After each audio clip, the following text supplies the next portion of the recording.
Bonjour à tous et bienvenue sur la chaîne Gossip d'Afrique Blog. C'est avec une petite nouvelle que nous démarrons l'émission d'aujourd'hui. Nous avons tous appris, le décès de l'artiste ivoirien Eskeli qui a déposé définitivement le micro dans la nuit d'hier à aujourd'hui, 25 août 2021, dans une clinique de la ville de Bouaké. Nous sommes toujours sous le choc de cette mauvaise nouvelle. C'est pas facile. L'artiste Eskeli, ce que nous pouvons retenir de lui, c'est quelqu'un qui était libre d'esprit. C'était un grand philosophe, on peut le dire comme ça. C'était un grand philosophe plutôt. C'était quelqu'un qui prenait la vie du bon côté, si on peut le dire. Et il était ancré dans la culture, dans sa propre culture. C'est ce que je retiens de lui.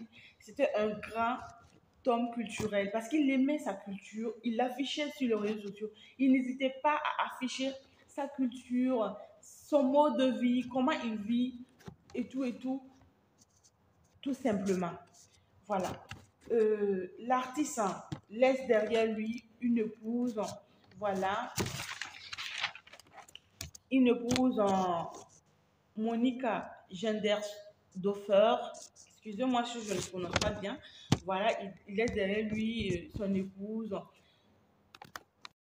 Découvrons ensemble l'histoire d'amour du feu Eskeli et de son épouse Monica Genders-Doffer. Directrice du Centre culturel allemand à Abidjan, Monica est tombée amoureuse de Eskeli lors de son premier séjour ici sans qu'ils n'échangent un mot tous les deux. Rentrée en Allemagne, elle a toujours gardé son amour pour le chanteur.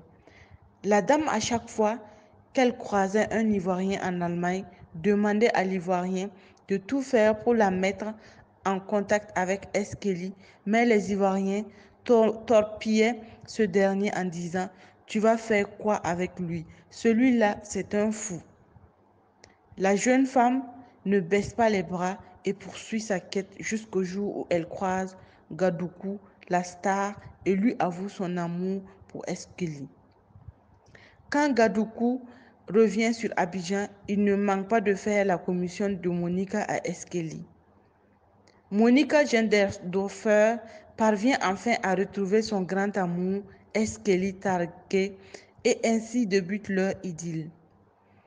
Aujourd'hui, Eskeli part et laisse derrière lui sa Monica qui a ménagé aucun effort pour qu'ils soient tous deux ensemble.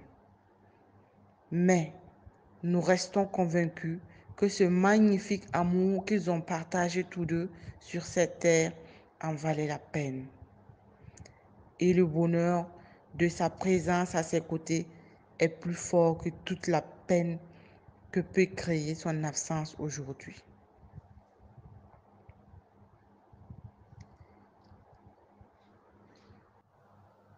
Est-ce que la mort prévient? Nul ne sait. Mais si nous regardons les dernières publications de l'artiste, il parlait à chaque fois de mort dans ses publications. Mais nous retenons que l'artiste Eskeli n'avait pas peur de la mort.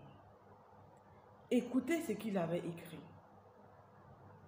Si la vie est une bonne chose, la mort est son fruit. Si la vie est une mauvaise chose, la mort est son fruit. Le jour de ta naissance, toi seul as pleuré et tous les autres ont ri et dansé. Marche selon la volonté de Dieu, afin que le jour de ta mort, tout le monde pleure et toi tu ris et tu danses, car tu sais que quelque chose de bien t'attend après la mort. Le vrai tombeau d'un mort se trouve dans le cœur de ceux qui vivent. Ceux qui sont vivants, si tu as vécu selon le bien et selon la volonté de Dieu, pour toi, la mort est une victoire et ton cercueil un char de triomphe. La mort ne peut pas surprendre le sage, car le sage est toujours prêt à partir. Normalement, on devait pleurer quand un enfant est né et danser quand un humain est mort, car la fin est le début du commencement. Eskélie, le fils du vent. Repose